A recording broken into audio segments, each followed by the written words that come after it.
Cylinder block എന്താണ്? ഒരു വാഹനത്തിലെ എഞ്ചിന്റെ ഏറ്റവും പ്രധാനപ്പെട്ട അടിസ്ഥാന ഘടകമാണ് സിലിണ്ടർ ബ്ലോക്ക്. എഞ്ചിന്റെ ശരീരം അഥവാ അടിസ്ഥാനം എന്ന് വിശേഷിപ്പിക്കാവുന്ന ഈ ഭാഗമാണ് എഞ്ചിനിലെ മറ്റു ഭാഗങ്ങളെ ഒരുമിച്ച് നിർത്തുന്നത്.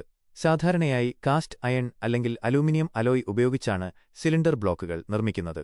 ഇതിന് കാരണം അവയ്ക്ക് ഉയർന്ന ശക്തിയും ചൂടിനെ പ്രതിരോധിക്കാനുള്ള ശേഷിയുമുണ്ട്.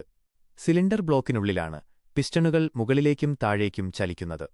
ഈ ചലനം വഴിയാണ് വായുവും ഇന്ധനവും കൂട്ടിക്കലർന്ന് കംപ്രസ് ചെയ്യപ്പെടുന്നത്. തുടർന്ന് എക്സോസ്റ്റ് വാതകങ്ങൾ പുറത്തേക്ക് പോകുകയും ചെയ്യുന്നു. കൂടാതെ ബ്ലോക്കിനുള്ളിൽ എഞ്ചിൻ തണുപ്പിക്കാൻ സഹായിക്കുന്ന വെള്ളക്കുഴലുകൾ, വാട്ടർ ജാക്കറ്റ്സ് ഉണ്ട്. ഇതിലൂടെ കൂളന്റ് ഒഴുകി എഞ്ചിന്റെ ചൂട് കുറയ്ക്കുന്നു. അതുപോലെ എഞ്ചിനിലെ ചലിക്കുന്ന ഭാഗങ്ങൾക്ക് ലൂബ്രിക്കേഷൻ നൽകാൻ ഓയിൽ ചാനലുകളും ഓയിൽ പാസേജസ് ബ്ലോക്കിലുണ്ട്. ഇത് ഭാഗങ്ങൾ തമ്മിലുള്ള ഘർഷണം കുറച്ച് സുഗമമായ പ്രവർത്തനം ഉറപ്പാക്കുന്നു. ഒരു എഞ്ചിന്റെ പ്രവർത്തനക്ഷമതയും ആയുസ്സും സിലിണ്ടർ ബ്ലോക്കിന്റെ ഗുണമേന്മയെ ആശ്രയിച്ചിരിക്കുന്നു. ബ്ലോക്കിൽ ചെറിയ കേടുപാടുകളോ വിള്ളലുകളോ ഉണ്ടായാൽ അത് കൂളിംഗ്, ലൂബ്രിക്കേഷൻ, കംപ്രഷൻ തുടങ്ങിയ എല്ലാ പ്രവർത്തനങ്ങളെയും ബാധിക്കും.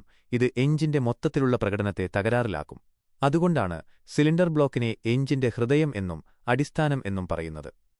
ലളിതമായി പറഞ്ഞാൽ, ഒരു എഞ്ചിനിലെ എല്ലാ പ്രധാന പ്രവർത്തനങ്ങൾക്കും വേണ്ട അടിസ്ഥാന സൗകര്യം നൽകുന്ന ഉറപ്പുള്ളതും കരുത്തുറ്റതുമായ ഭാഗമാണ് സിലിണ്ടർ ബ്ലോക്ക്.